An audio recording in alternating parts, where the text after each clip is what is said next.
The attack is psychological and powerful.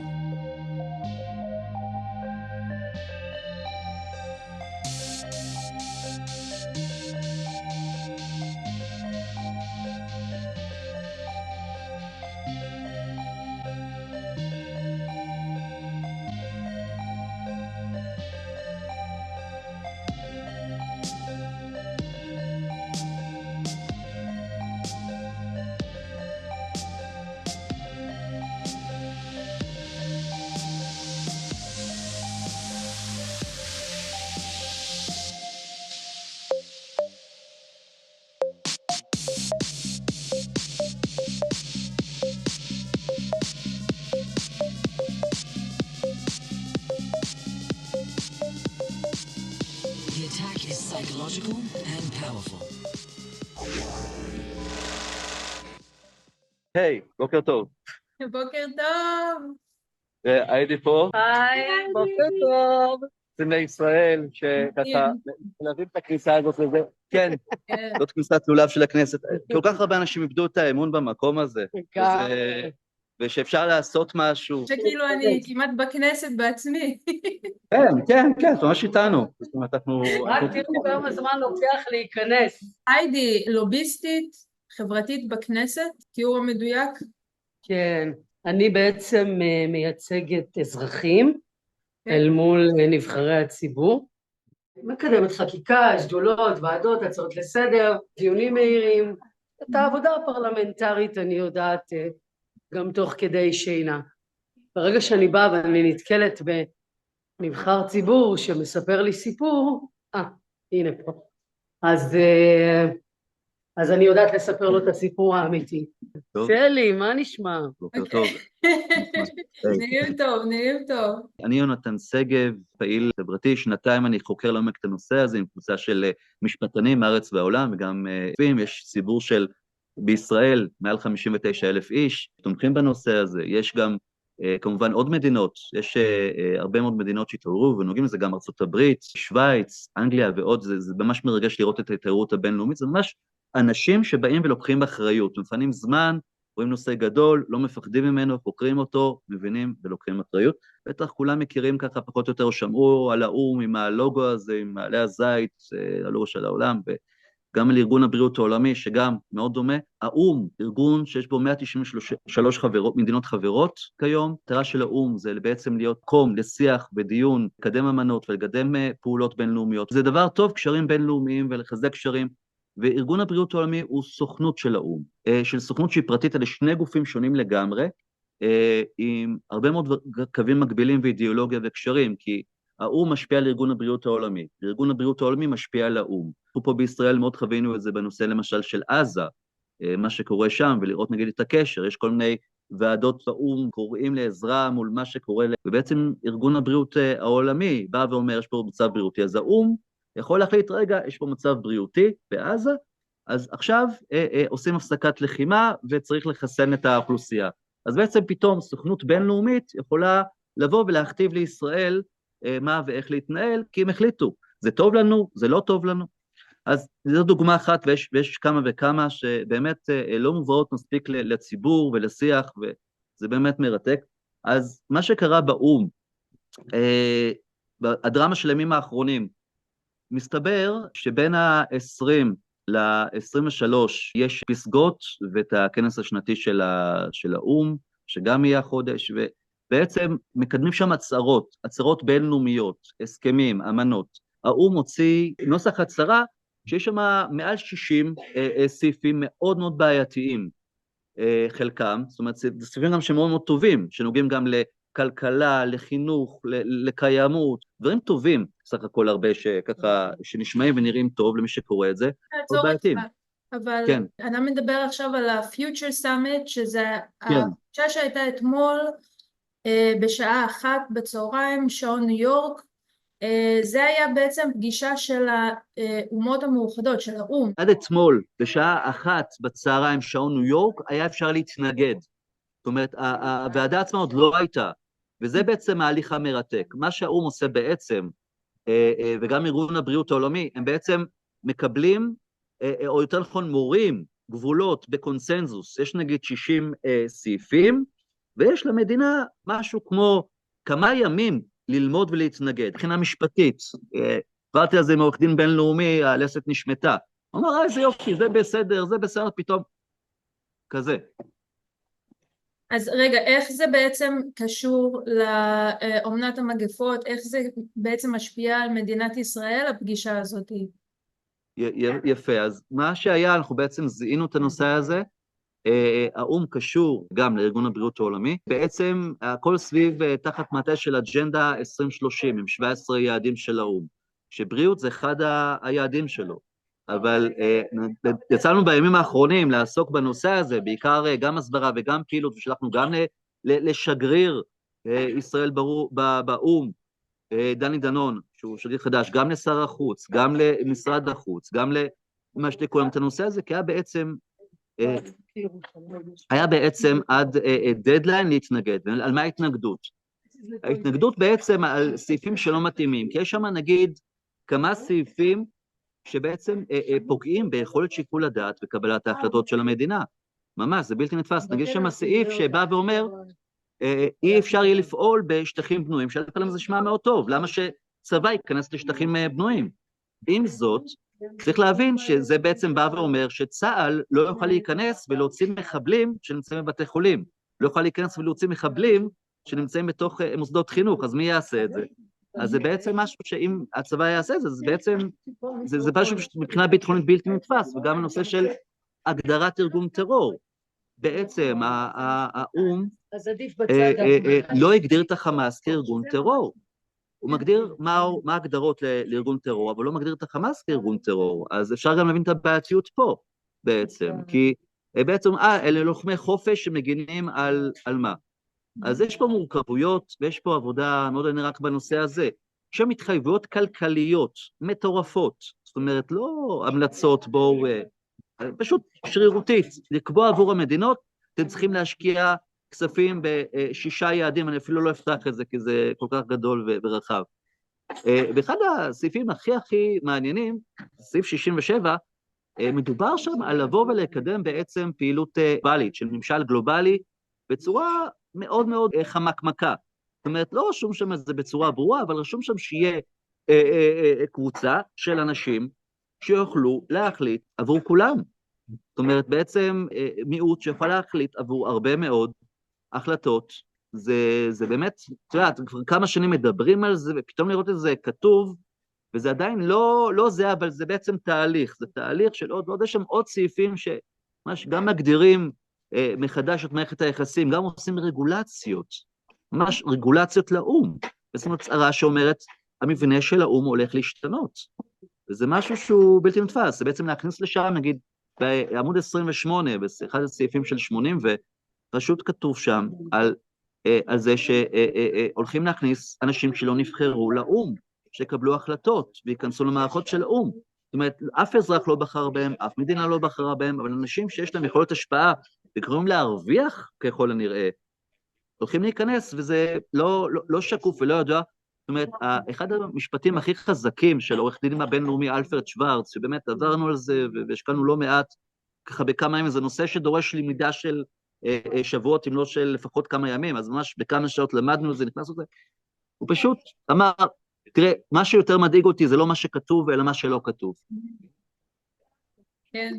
אז רגע, בעצם כאילו רק בשביל לסכם את הכל, מה שאתה מספר לנו זה שהאום בעצם עכשיו, הפגישה בעצם הייתה לעשות בדיוק את מה שהארגון הבריאות העולמי, רק בסדר גודל אחר, כאילו הארגון הבריאות העולמי זה בעיקר לבריאות ובריאות האדם, אז הם עושים איזה מין סגנון של מחטף משלהם, והאום עכשיו משתמש באותו הפרוצדורה, אותו התהליך בשביל לעשות את זה בקנה מידה אחר. על סעיפים אחרים, על דברים אחרים. זה בעצם מערכות בירוקרטיות שונות, זאת אומרת מערכות שונות, אבל כל אחת מקדמת את התהליכים שלה, ובעצם גם המערכת הזאת וגם המערכת הזאת מסתבר גם שזה ישמע מאוד טוב, כן, מי לא רוצה בריאות, מי לא רוצה קשרים בינלאומיים, מי לא רוצה לדאוג לכל הנושאים החברתיים, מסביבה וביטחון ועד שמירה אתרי אינטרנט וקיימות ועוד דברים שנשמעים טוב. מי לא רוצה את זה? אבל יש שם סעיפים ויש שם דברים שלא נותנים עליהם את הדעת, בלי ביקורת, בלי מעצורים, וזה דבר מאוד מאוד חמור. זה בעצם לבוא כן. סליחה. לא, כי זה מאוד מעניין, כי יש באמת הבדל, שני מילים, יש גלובליזם ויש גלובליזציה. וזה נשמע אותו דבר, אבל זה שני דברים מאוד מאוד מאוד מאוד שונים, ואם אתה, מה שזה נשמע זה שהעולם מתקדם לכיוון גלובליזם, שזה הגרסה היותר מאולצת של גלובליזציה. גלובליזציה זה לעשות קשרים עם מדינות אחרות, אבל באופן שהוא יותר אורגני ויותר בריא לכל המדינות בעולם, לשמור על כל מדינה אזרחיה בנפרד עם החוקים שלה. גלובליזם זה כאילו להפוך את העולם לעולם עם בעצם מדינה אחת ששולטת בכל העולם. וכאן הדברים מתחילים קצת להידרדר. אני עשיתי על זה כתבה אפילו באתר שלנו, כתבתי על זה יותר בפירוט, אבל זה בדיוק מה שזה נשמע לי, מה שאתה מספר. את כל כך מדייק על זה ותודה על זה, כן, מי לא רוצה קשרים בינלאומיים? מי לא רוצה לדעת שיש קשרים בכל העולם ומקדמים דברים חיוביים לגמרי? זה באמת המקום של לקדם באמת גלובליזם, בלי בעצם להבין מה ההשלכות על זה, מה ההשלכות על זכויות האדם, מה ההשלכות על איך החיים שלנו ייראו, איך ההשלכות איך הילדים ייראו, איך ההשלכות על ממש, על יכולת שיקול הדעת של כל אזרח לגבי, ממש, זה דברים שהם כל כך בסיסיים של קשורים גם לכל תחומי החיים. למשל, אם אני לא יישר קו עם הרעיונות האלה, אולי לזה השלכות, אולי לא, אין אף גוף שיבקר את זה, אין איזונים ובלמים, נותנים הרבה מאוד כוח למעט מאוד אנשים, ובאמת, מה שאמרת זה מאוד נכון, כי בעצם זה דורש מאיתנו כחברה לקחת אחריות, להגיד, רגע, זה לא הם קובעים, או זה אנחנו קובעים, זה לא הם, זה אנחנו קובעים. אנחנו זה בעצם לבוא ולהיות המבוגר האחראי, זה כאילו הולך להשפיע על כל אחד, אז איך אני בתור אזרח בעל זכויות, איך אני בן אדם בעל זכויות, יכול ולבוא ולהגיד, רגע, מה קורה פה? מה ההשלכות על החיים שלי? בסך הכל, כסף זה כלי, בירוקרטיה זה כלי, כל הגופים האלה באים לתת שירות לאזרח. בסך הכל, מי לא רוצה עולם יותר טוב? מי לא רוצה ודאות וחיים? כולנו רוצים חיים יותר טובים, ובין מה ההשלכות ומה המחיר, כי יש כאלה שיכולים פשוט לנצל את זה לאינטרסים שלהם, וזה לאו דווקא אינטרסים שהם טובים. בדיוק, זה נשמע מנצלים את המילים הטובות האלה כדי לגרום לדברים להישמע טוב, אבל בעצם אם מסתכלים עליהם לעומק, הם לא בדיוק מה שזה נשמע. זה לא בדיוק מה שזה נשמע, סליחה. נכון מאוד. אז זה ככה באמת לגבי ארגונים האלה, אבל אנחנו פה בכנסת גם לדבר מאוד מאוד משמעותי, זאת אומרת, לא סתם פינינו מהיום והזמן ובאנו לכאן, כי זה באמת... זה השאלה הבאה שלי. כן. בוא תספר מה אתם עושים היום בכנסת. שלום. שלום וברכה. מה שלא תשיגי במשך חודשים. מדהים. והרב שלזינגר, הוא הגיע בנושא של הפוריות, הוא מטפל בזה 35 שנה, שנשים זכותן על גופן, זכותן להביא ילדים לעולם, וכל המגבלות שמטרד הבריאות שמו, זה פשוט חוצפה. יש דברים שבהחלט היה צריך לדון עליהם בכובד ראש, ופה ושם ניתן לשפר את התנאים, את תנאים מה שהקופה נותנת, מה שהמדינה נותנת. יש בהחלט מקום לשיפור. מדהים לראות שגם אתה מצטרף וגם אתה משתתף בדיון כל כך חשוב. אני גם ידיד ולא ידיד של הרופאים. בסדר, כן, רופאים או לא רופאים, זכות בסיסית של בני אדם, מה שכתוב בתורה פרו ורבו, זה כאילו משהו די... משתדלים להיות באמת הגיוניים וריאליים. אנחנו לא נדבר פה על דברים שהם לא ריאליים, אבל דברים שהם באמת הגיוניים ויש בהם טעם. אני חושב שיש מקום לשינוי פה ושם, בהחלט לעזור לסוג מסוים של נשים, לסקטור מיוחד של נשים, בהחלט יש מקום לעזור. מה שעד היום אין. בהחלט. נראה, נקווה שהוועדה תשמע את קולי. אז הייתי, שלום לך. כן, שלום וברכה, שלי. עוד מעט יתחיל פה הדיון, אז... מדהים, מדהים, מדהים. כן. זה כבר מרגש לראות אותך באקשן, בפעולה, ומדברת עם כולם. רק אם את יכולה לתת לנו דקה אחת להסביר בקצרה, מה בעצם אתם עושים היום בכנסת? יפה. אנחנו נמצאים ממש בשלב מתקדם. בתחילת הדרך, כשיונתן הגיע אליי ואמר לי, תקשיבי היידי, אנחנו צריכים לטפל בבעיה, בעיה רצינית, ה-WHO, וככה ניסיתי להבין את גודל האירוע, ואז אמרתי לו, בוא לכנסת. אז הוא הסתכל עליי, מה בוא לכנסת? והוא פשוט הגיע, והתחלתי להראות לו שכל מה שהאנשים שאוהבים ללרלר ברשת, זה מאוד רחוק ממה שקורה במציאות בכנסת. האנשים פה, הם לא רוצים להזיק לאף אחד, הם לא רוצים לפגוע באף אחד, הם פשוט לא מבינים את גודל האסון.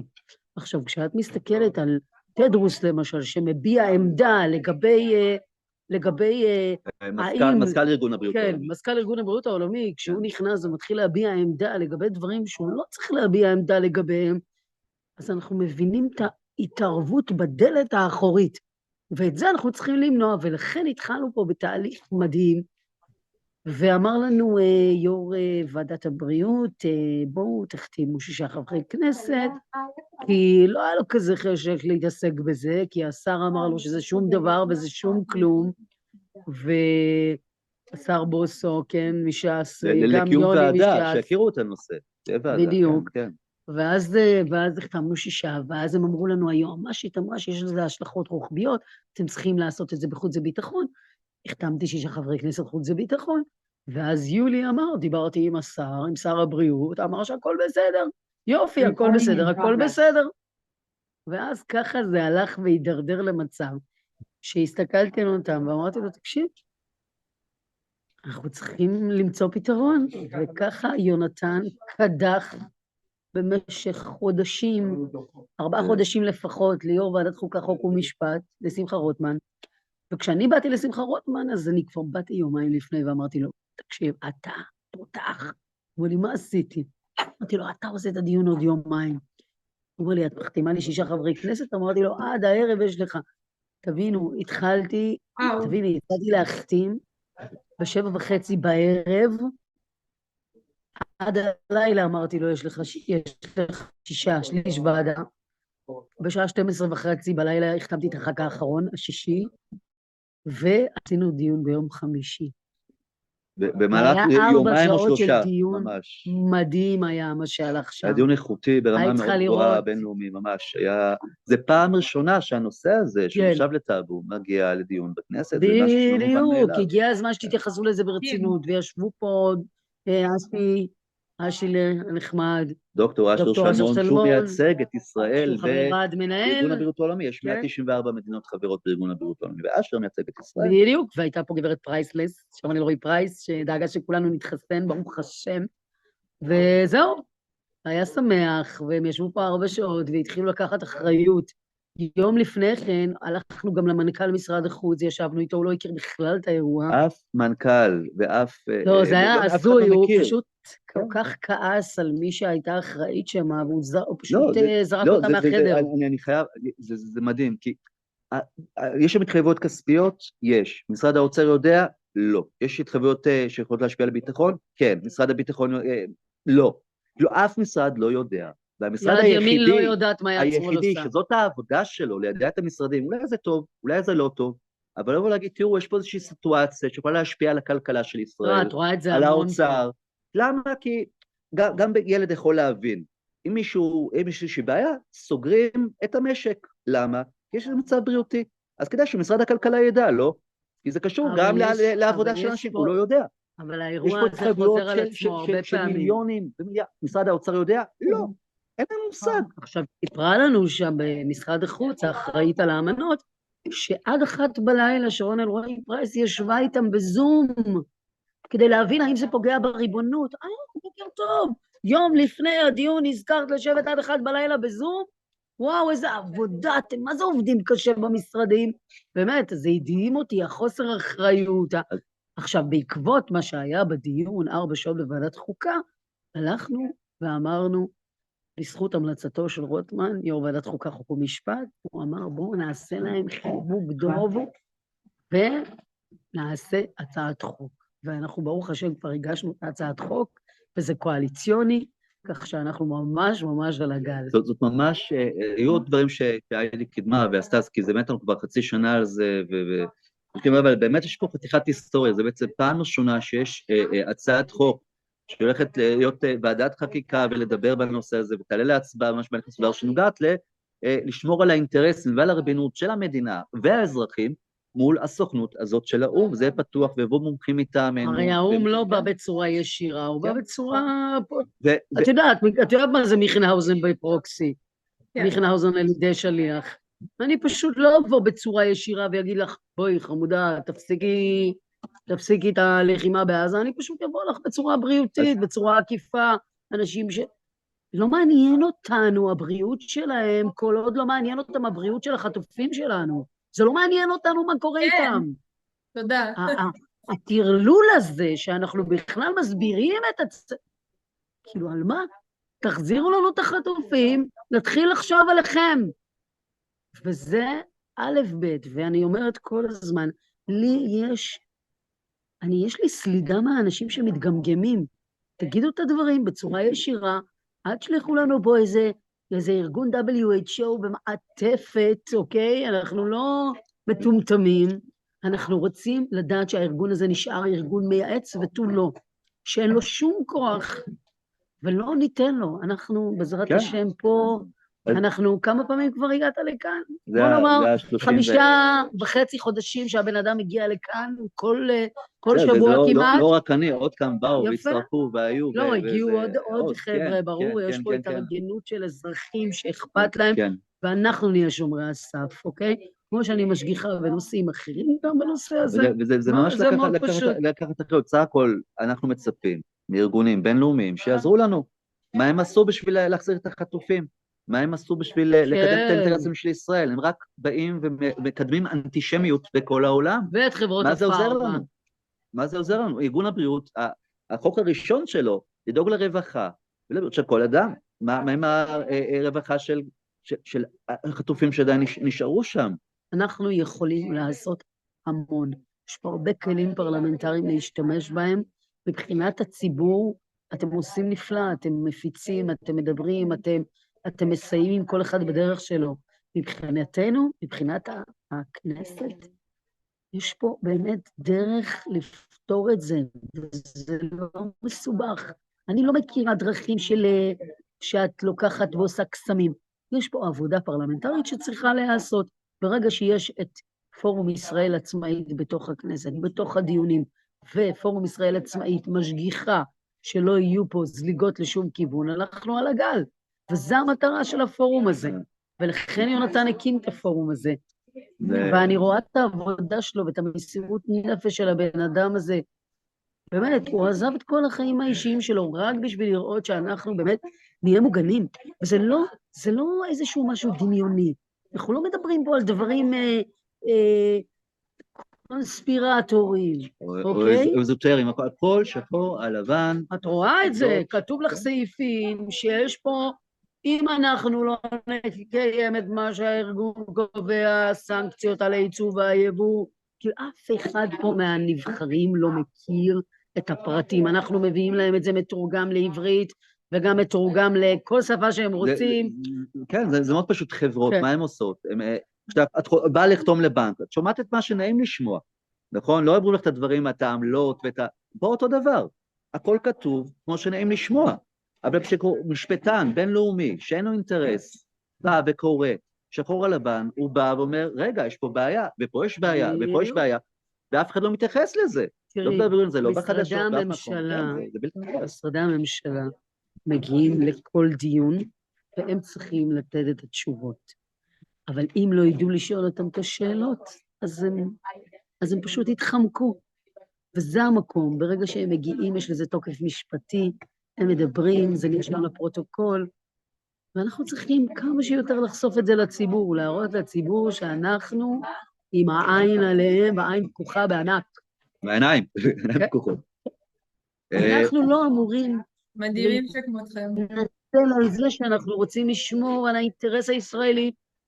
המדינות האחרות גם מנסות ללמוד מאיתנו. אני דיברתי עם עורך דין פיליפ קרוזה, הוא ממש התלהב מזה שהגשנו הצעת חוק, הוא ביקש את זה באנגלית, הוא רוצה גם לעשות את זה בשוויץ ובעוד מדינות. וגם בקשר עם ארצות הברית, שהם מדהימים שם. באמת, כן, אנחנו עם האמריקאים בקשר, עם הרפובליקנים, אנחנו ממש מקווים שדונלד טראמפ ייבחר, שנוכל ביג טיים. יש לנו באמת עבודה מדהימה. אנחנו הצלחנו להביא לזה שיהיה דיון בסנאט. הבאנו חבר כנסת לדבר בסנאט. כאן באמת אנחנו במקום להודות גם לנוגה ארבל, שישבה בזום הזה, ישבנו עם הסנאטור רון ג'ונסון. לפגישת עבודה, כן.